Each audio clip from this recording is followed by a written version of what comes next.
But finally, the much anticipated camp sports took place this week. FITV sent us along to catch the action. But luckily enough for us, we found two budding presenters here at Foxbay. I'm Cleo. I'm George. Well, that's our job done. Looks like you're in charge. Bye. Hi. Hiya. Okay, is this really open?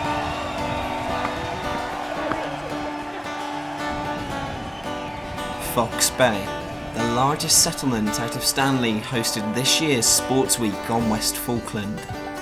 Separated by only a narrow stretch of water, Foxbay West and East was the battleground where competitors from camp fought it out. Camp Sports Week traditionally celebrated the end of the shearing season, a social gathering for everyone who had been busily working to ensure the sheep's fleeces were shorn and ready to be distributed to the worldwide market. Today, this annual event is still upheld with many shearers, farmers and visitors attending the events to participate in the fun activities laid on over the several-day get-together.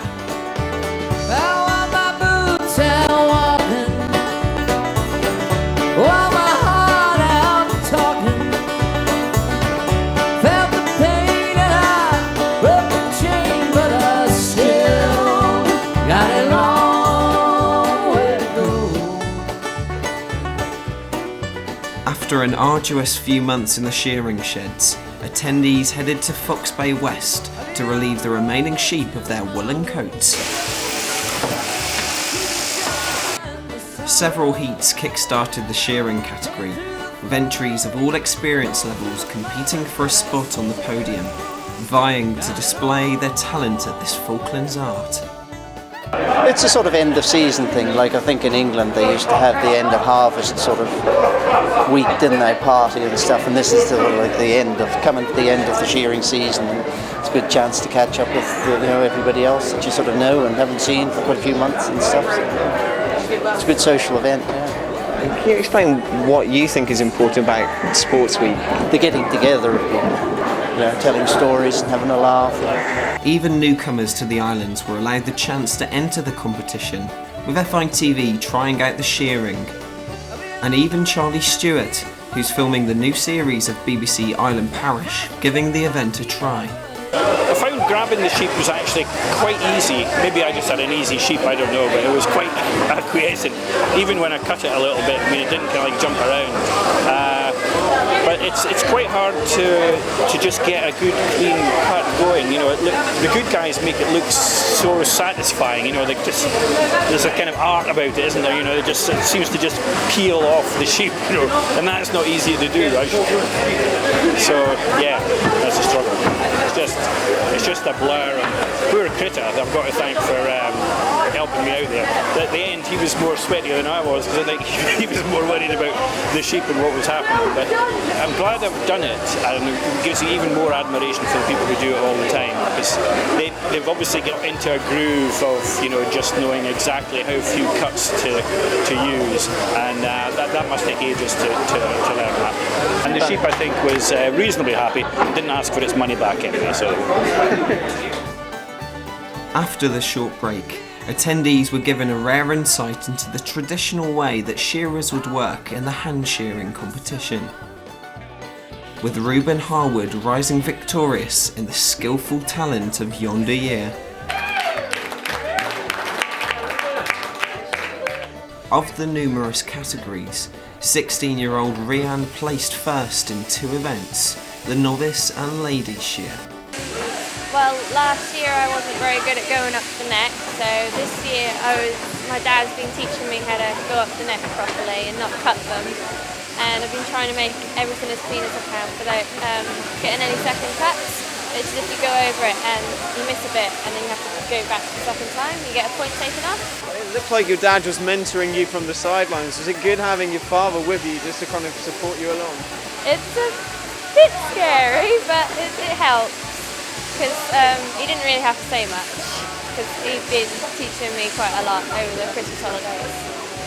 And how long have you been shearing for? Well, I always done a few the last side since I was like 10, and I've just been getting better, like doing more and more. Okay. And you tend to carry on shearing as well? Yeah, definitely.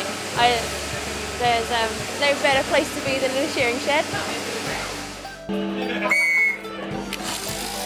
The main attraction of the shearing section of Sports Week was the speed shear, which pitted the most agile, skillful shearers against one another in a battle of haste, concentration and nimble fingers. The challenge was to shear one sheep in the cleanest and quickest time possible without any cuts or second attempts. Former Golden Shears representative Lee Malcolm-Burr rose victorious with a time of 32.47 seconds. Do you still think like the West Sports is still quite a popular event, really? It is, yeah. Quite often you think there's not going to be many people turn up, but when it comes to it, there is a lot of people like that. As the beautiful orange sun set over Foxbay, Sports Week continued with a mechanical ball competition. So we dispatched little Caroline and little Josh, also known as George and Cleo, to cover the event. For tonight's entertainment, we have a mechanical ball at Foxbay East. And as you can see, me and George are both in the rosette, but it is quite hard.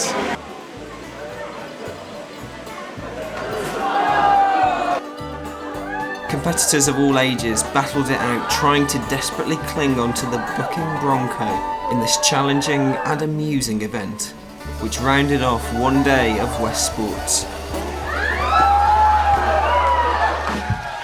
Thank you.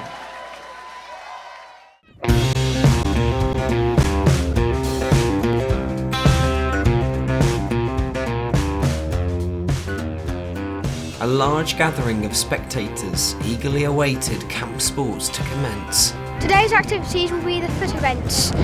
There will be the mile runs, the sack race, and some fun on stilts.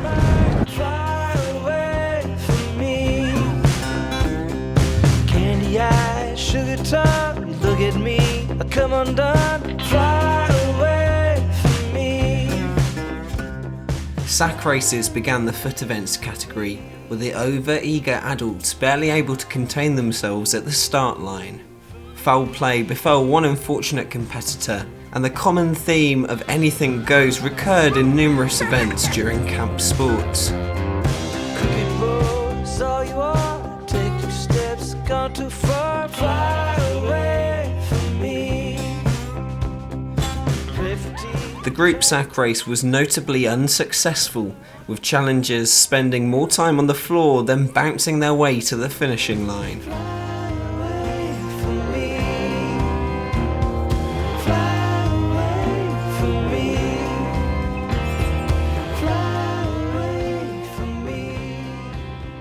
Next on the agenda was a 1-mile race, with adults hot on the chase of the leading kids who charged ahead in the run.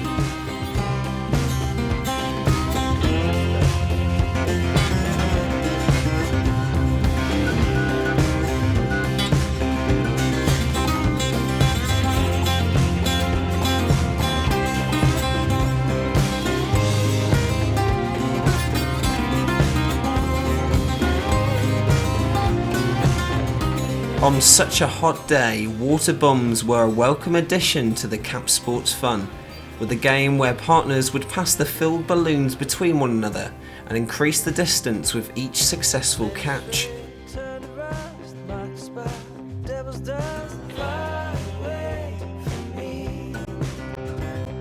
Numbers dwindled as more teams succumbed to dropping the slippery water balloons, until 2 dry teams were left standing in the final.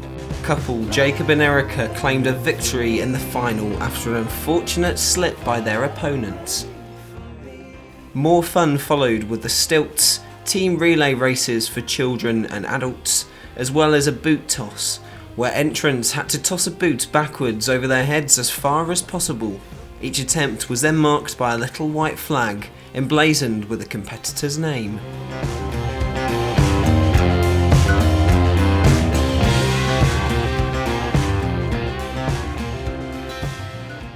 Next, the fiercely competitive football tournament kicked off.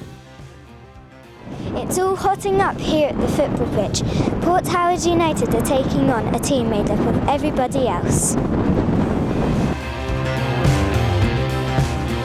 The 15-minute halves and sweltering sun drained the footballers, leaving the match ending with fan favourites Port Howard FC losing 7 goals to 5.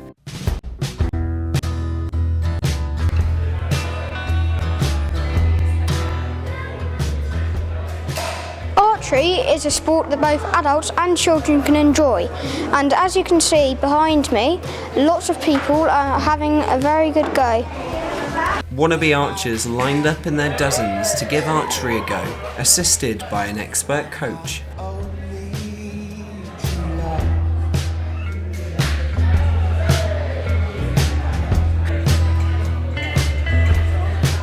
She said she was looking for a body that would stand out next to a tree. I said this poetry was the only thing I knew. Well then she smiled so sweet, told me darling, only the bravest men and women can take on this challenge tonight. They have to pull the tractor from the start line to the finish line.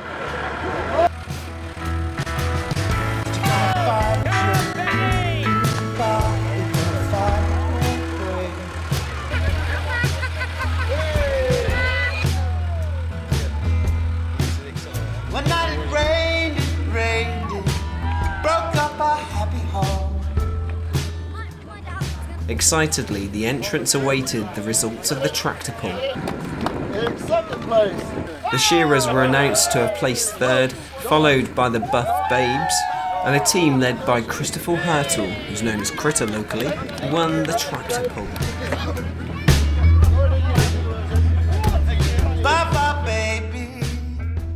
Another batch of daytime events came to a close, leaving a return to the social club for the nightly entertainment schedule.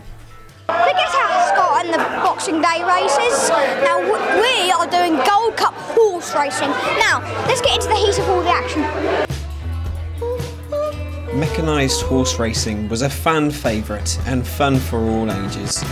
Bets were placed on the racers, and some participants took the games more seriously than others.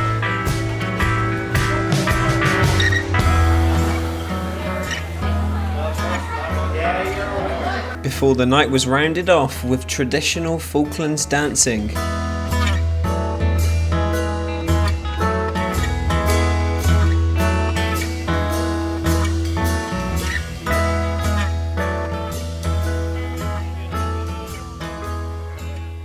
For the final event of Foxbay Sports, there will be a peat cutting competition. The final day of FITV's coverage of the West Sports saw a battle for the peat cutting trophy. The art of cutting in this skillful way is a dying tradition within the Falklands, as the embers of the peat stoves fizzle out and modern heating units become rife.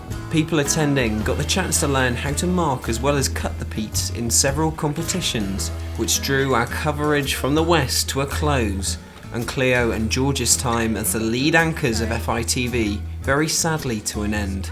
A big thanks to both of the talented duo, who will undoubtedly be returning to your screens on Falklands in Focus in the future. Woohoo! See you guys!